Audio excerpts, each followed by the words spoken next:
Hey guys, today we're checking out a new miniature book. My group is first started playing. We've played one game of it, and we are really liking the rule set. It's called Xenos Rampant from Osprey Games.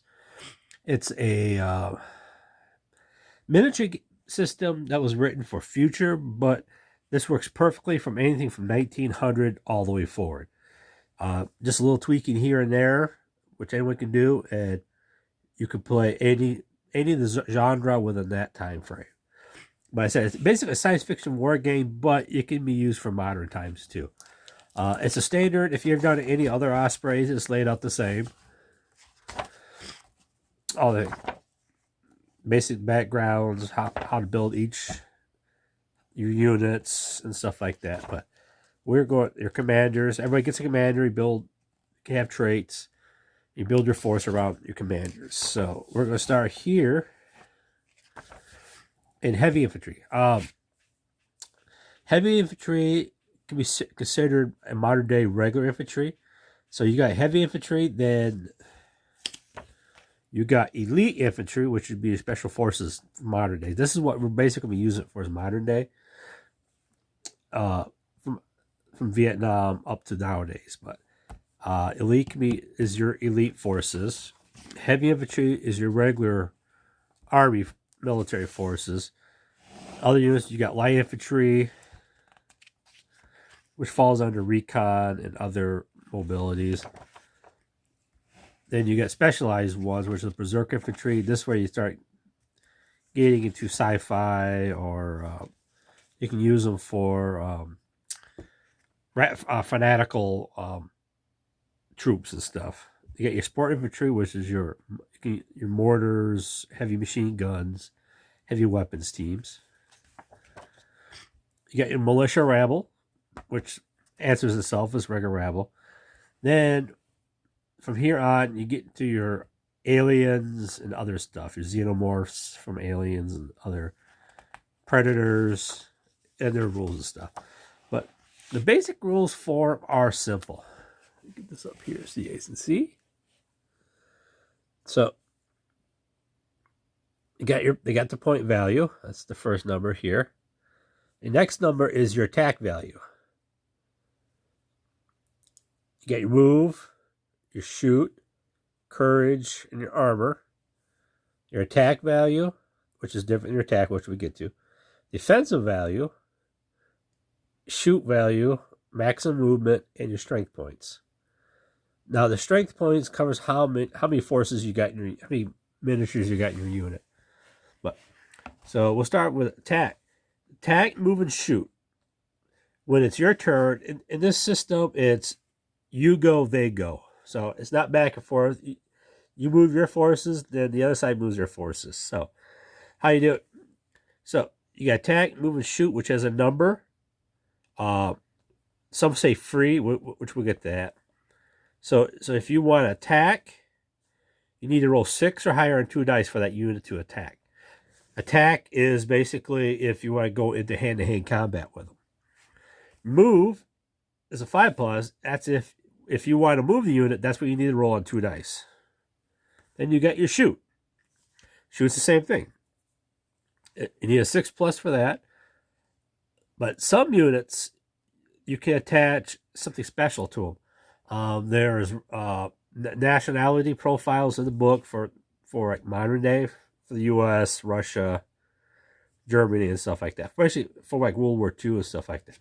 What that means is, so say if you got a free action, with a free action to shoot is you do not have to roll; they can just shoot.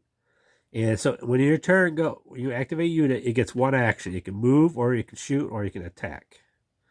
Each round lasts I estimate about 6 seconds of real time, so it nails it down. So if you want to shoot and your unit you got is free, you don't need to roll, you can just shoot. But if you want to move that unit, you drop 2 dice, you roll 5 or higher, you get to move their faction. So what is, you keep doing it for every unit, but once you blow a roll, you roll, you fail to do an activation roll, then your turn's done, and it goes back to the other side, and he does all his actions.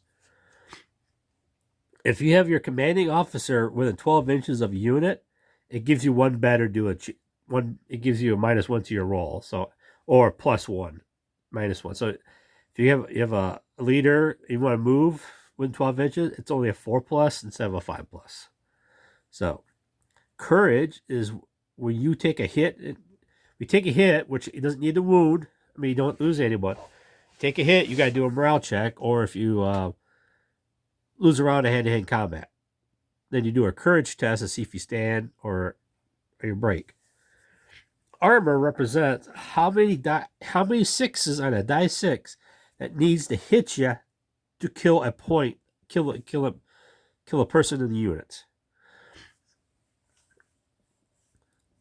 So the armor is 3. So if the other side rolls dice, if he gets at least 3 6s, you lose it. You lose a guy. Now, so it makes it simple. So if you have in the game, you have half units and full unit.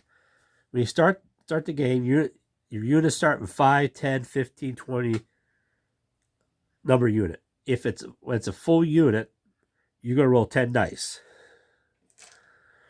It doesn't matter if in a game you're playing smaller units, like 5 figures. It's still 10 dice. So it doesn't matter. You're not rolling per figure. You're rolling for the unit strength of that unit. So slide this over.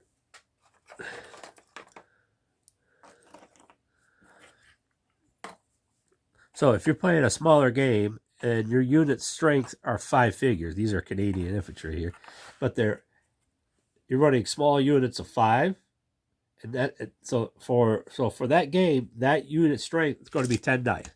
Even if this is a 10-man, it's still 10 dice. So, oh, sorry, a little dry. So on your ranges, we usually use rifles and stuff like that have an unlimited range in these games because for ranges and stuff. But they list 18 inches for rifles and 24 inches for submachine guns. So what we take that for is anything above, which actually stays in the rules. You can do it. It's an optional rule. Is you can use those as the minimum range. So anything up to 18 inches is a normal die roll. Anything above 18, that is a -1. You add 1 to the enemy's armor. So you don't lose the number of dice or anything like that. It's based on how many hits it takes to take a guy out. So you got a normal unit here, 5 guys. So we're making these heavy infantry, which will be they're not elite, but they're veterans. Represents they're taking cover. They know how to use cover, maneuver for extra protection and stuff. So we're just using these as veterans. So if anyone shoots at them, they're going to at least get 3 hits to take a casualty. But even if they take 1 hit, but not enough to take a casualty, they still have to do a courage test to see if they fall back. So say we have another enemy unit. It's shooting at them. Their shooting is free. So and it's a full unit. So they're going to roll 10 dice. So I got 1 hit, but not enough to cause a casualty because I need at least 3 dice on this unit. But it makes them do a courage test. So only 1 hit, so they're going to do a courage test. And their courage would go like 4+. You roll 2 dice. If you roll 4+, they're good to go. Nothing happens. Now, if I rolled below a 4, 1 to 3, then we have to fall back a movement and become shaken. And next turn, the only action they can take is try to rally, which is you roll 2 dice, look at the courage. If you make it, you take off the shaken, and they can move normally. But that's all they can do for that turn. Now, if a unit gets down below half strength, so if you're starting off at 10 guys, you get down to 5 guys, or 5 guys, you get down to 2 guys, they take a hit. But you also attack it with half the number of dice, too. So you only got 2 guys left. So they'll roll 5 dice to shoot and stuff. So their firepower is now low because the squads get lower. Also, when you do a courage test, they only roll 1 dice. So you have to dice their courage. So if their courage of 4, the 6, they make it. Oh, they can keep on fighting. But if you roll low, they fall back. So the unit has taken heavy casualties. They've decided that they've had enough and moving out. Now, hand-to-hand is basically the same way, except it has different attack values. Get these up here. Get this up. So that's what these values come in handy right here. So you got 6 out to 18. That's the basic range for the weapon, and what you need to roll to hit with a weapon is a 6. Anything beyond that adds armor. So if you have rifles, they have an 18-inch range. Submachine guns, their range is 12, because beyond that they become not really effective. So attack value. So if you did the roll over here, you made it into combat. And how combat works, as long as one unit gets touched another unit, you're in combat, everybody moves in, you fight around. Now, in hand-to-hand, both sides fight. It's not you fight, then they fight. No, both sides fight at the exact same time. So if a full unit goes in against a full unit, the attacker will roll a attack value of a 6 or higher. So it's basically the same way. You roll. So this time I rolled 3 6s. So I would have caused a casualty and a rally check if it needs it.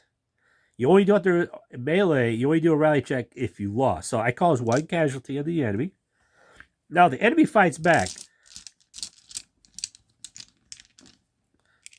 Now if the enemy was this, you got a defense number is a 5+. So the defender rolls the dice and they roll. So they rolled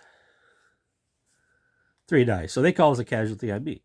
Now if both sides calls a casualty, that's a tie. And in a tie, the attacker always falls back. You hit and they threw you back, but you don't have to take morale checks or nothing because you're both tied. Now, say he hit, but he didn't do enough to casualties. Since I did a casualty on him, he didn't do one on me, then he would have take a morale check. If he does, even if he doesn't, that if he does a morale check, he makes it, but he still, since he lost, he still has to fall back. But even if he failed, he still have to do a morale check. If he makes it, he still falls back, but he's okay. If he failed his morale check, his courage check, not morale, courage, he would fall back and become broken, become shaken. Now, if that unit charged and did that, if you had another unit next to him, and they go in, and they hit him, then your attack would be the same. You're attacking on a 6. But if you're a shaken unit, you always defend on a 6. So, if the same thing happened again, you cause a casualty with this unit going in against the shaken unit. If that shaken unit loses, it's destroyed. It's gone. Well, if he does a morale check. If he does a morale check, if he passes, he's good. If he fails, then he's removed from the table. He was totally destroyed. So there's not a lot to it. Maximum movement is 6 inches. So when it's your turn, you move 6 inches. Now, that's for a basic infantry. You got special rules. Special rules are stuff that belongs to that unit. So these special rules are firefight and go to ground. Firefight allows, if you have a unit and they take fire, you roll 2 dice. If you get a 7+ on 2 dice, you get the fire back. But you only get to do it once per turn on the unit that shoots at you. So I failed. So if another unit shoots at it, I still get the roll because I haven't done it yet. So this 7, so they get to shoot at that return fire. Just normal shoot, just like do, and they shoot back. Now, but they're done for the turn. So if another unit shoots at them, they don't get to fire. They don't get to shoot back because you'll get to do it only once per turn. And it doesn't count against your other actions for us. It's just as long as they got the firefight special rule. Go to ground is an action that somebody shoots at. So in your action, you can declare these guys are going to ground. It gives you an extra armor save. So their armor goes from 3 to 4. All it is they're just looking for cover, not doing anything else. So anyone shooting at them is going to need these 4 dice to do anything for them. Then you got options. Options they have an options list for every unit. So heavy infantry has a list of options that you can add by it costs points to that unit to add different flavor to the unit. So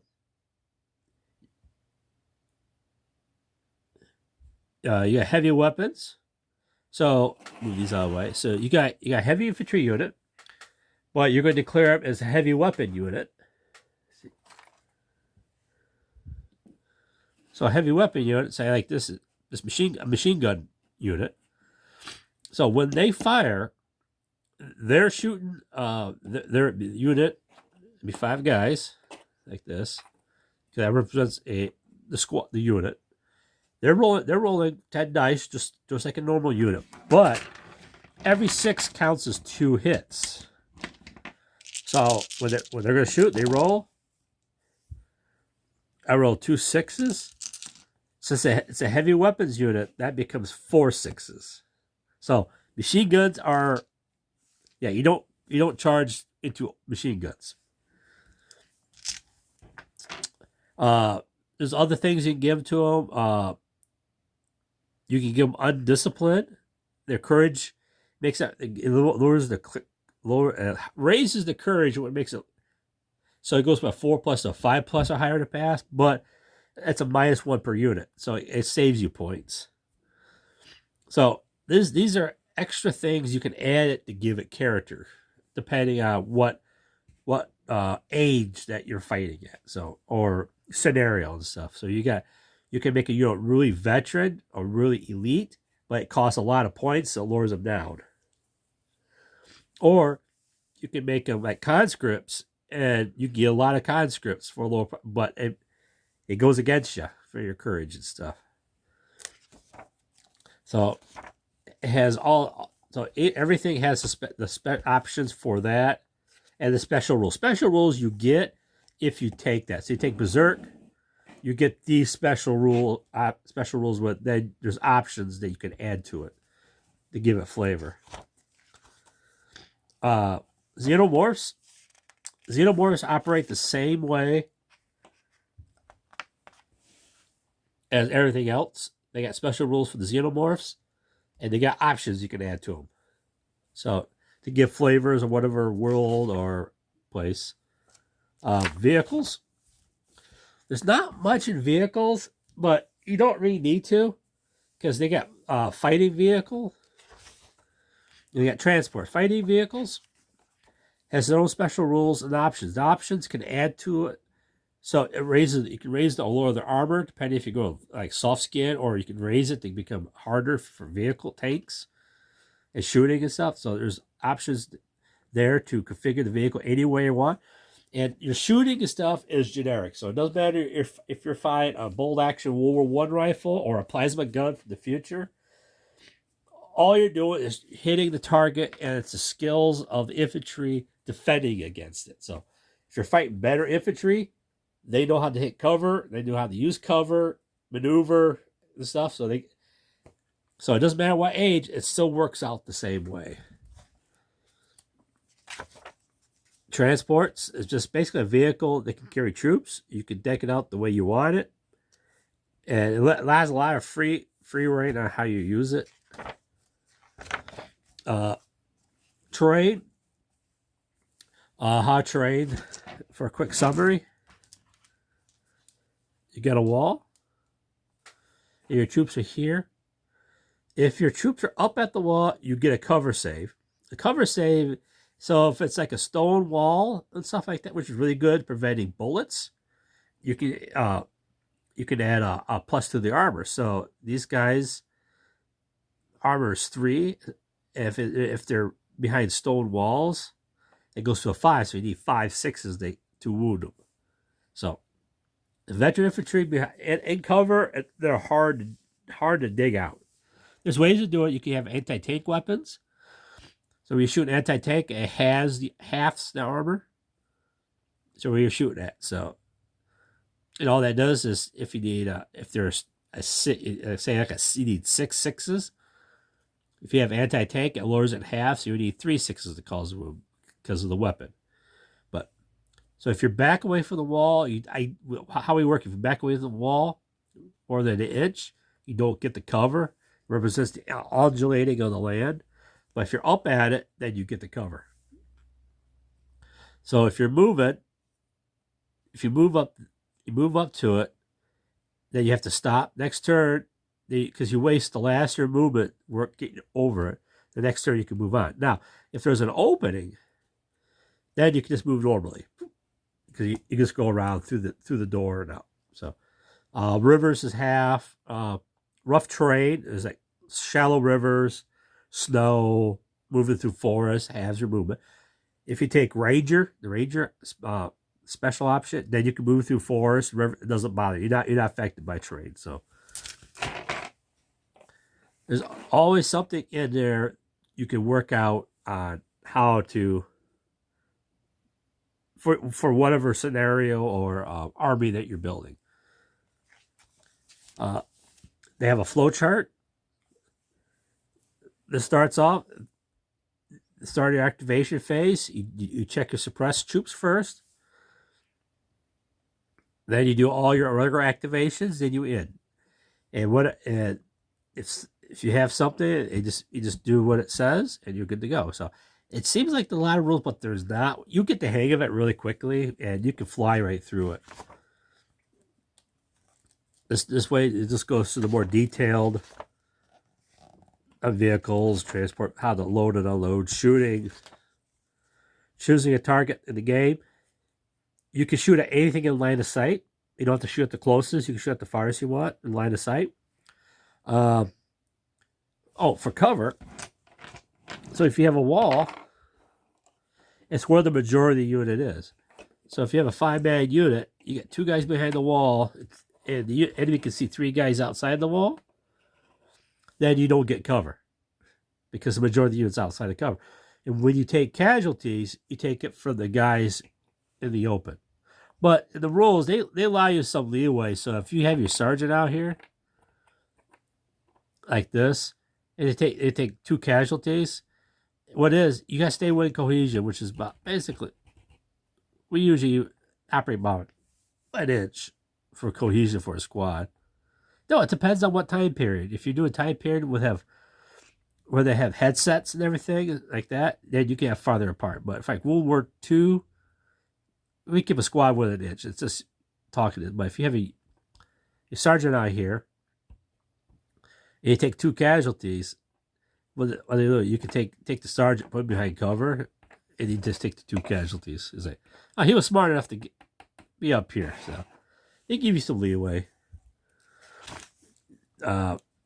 Terrain effects is basically the +1 moving, charging. In a game is what you choose a scenario. Basically, it's a scenario battle. So it depends on what the mission was or what your objectives were and how it operates. So if you have objective game and you can't compete the objective, the other side wins. So, and they have a whole bet. Now they have also what's called Xeno rules. Xeno rules are the high-tech options. Boarding, you got boarding shields, but you can use these as modern day riot shields. Brutaliers, cloaking devices, combat medics, which is good for modern day. Crusaders, contingencies, demonic, so you have your fantasy stuff in there. Fearful, fearsome. This stuff you can add to it that gives you more fear. So if you play xenomorphs, you want to make them fearful, you can do it. Hive mind, force fields, hatred, mechanoids, infiltrators. Then you got here to psychics. This is where you can have your psionics and you're running gray aliens and stuff like that, you can give them psionic abilities and other stuff for aliens and stuff.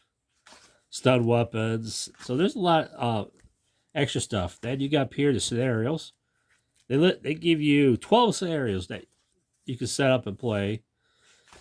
There's also some other special extra rules added to the scenarios and stuff. So they give you plenty of options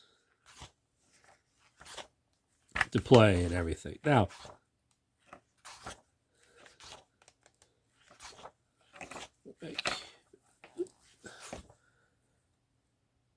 they also give you a lot of extra stuff, how to build units, armies and stuff, weird wars, and stuff like that. So if you want to play some more fantasy based, not fantasy, but optional historical scenarios. They got civilians on the table. What happens if civilians run out? SWAT teams, Men in Black. So they give you a lot of options that you can really tailor your whatever your or genre you want to play in. You can do Pulp Fiction with this and stuff like that. So they give one option rule. It's called Fog of War. We use this and we love this Fog of War. So if you're rolling to activate your unit, so you roll to say you failed, so your turn's done. But when you fail, you go to the Fog of War table. The Fog of War table is a 3d6 table you roll on. So you roll 3d6, you add them up. So I rolled a 14. You go to 14, you got a gunman that pops out and starts shooting. So it just gives you obstacles that pop up on the table that you have to deal with while you're playing. So it can be good for you, good for the enemy, and bad for both of you. So I would say if you're looking for I would call these light rules compared to other rule systems. And also in the back, they give you the flow chart, and they give you the step-by-step of what happens in each weapons range, resolving, shooting. That's a shortcut version, little bullet points on what you need to do when it happens. So it's just this quick and easy thing. But you just got to remember is it's not based on losing dice or gaining dice. It's based on how many hits you need to do to take a unit out. So it took us a little bit to wrap our minds around it. But once you did, we went through a game in less than 3 hours. We did a huge World War II game and we're done. But once you get the hang of it, it goes fast. So we got some more games coming up. So we do World War II. I got a couple of what if scenario, Pulp Fiction scenarios coming up. We're gonna try these rules and see how they go and how they play. But so far, they're quick, simple. Because all you need to know, you hit on sixes, and it just depends on how many sixes yet you get to wound the target. So you raise or lower sixes, the number of sixes. That's the basic number. And I said hand-to-hand and shooting are basically the exact same thing. So hope this is a little bit informal. That if you want to get into a game system, which is a generic one, this is a good set of rules that you can get. And I said you can do multiple genres with this. So, and we recommend from 1900 all the way up to the 40th millennium if you want to, because it doesn't matter the weapons and stuff. It depends if it's a carbine or rifle, or heavy weapon. That's the three. Basically, the three. The pistol and submachine gun are basically the exact same thing. If you got a pistol, they shoot 12 inches. That's it. So that's nice and simple. It doesn't matter if it's a 9mm or 45. It does the exact same thing. So it says it does take some get your mind. Depends on how many games, different sci-fi games you play. You just wrapping your mind around the idea of how just these sixes, you're not raising or lowering the hit number. You just raise or lower the number of sixes you need to hit the target. So I hope this was informative. I know this was a quick and dirty one, so it's not Doesn't go into detail stuff, but I said it's not very expensive. And with this, if you have any other game systems figures laying around, this you can start rolling dice and start playing. So until later, guys, I hope you enjoyed this. I do recommend these rules, and they're not that expensive. That's the nice thing. And they're hardback too. So we played a lot of Osprey games, and so far there's quite a few that we like Black Ops, stuff like that. But we found these are really enjoyable rules. Nice and simple. And we've gotten older, more simpler rules makes it more fun for us. So until later, guys, have a good night.